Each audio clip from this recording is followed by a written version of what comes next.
હા રમેશભાઈ શું કરો છો? બોલો બોલો શું કરો છો?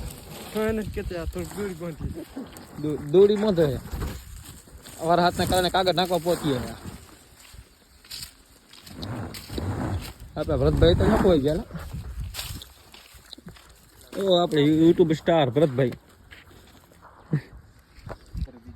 આપણે બીજું કાગળ એક ઢકા રહ્યું વરસાદ તો આવવાની છે તો વાદળો 4 છે 4 વાદળાના કારણે બસ ભાઈ તો અરગા ફરે બસ ભાઈ ડોડો છે કામમાં ડો આ જો આ ઢીલી મૂક થોડી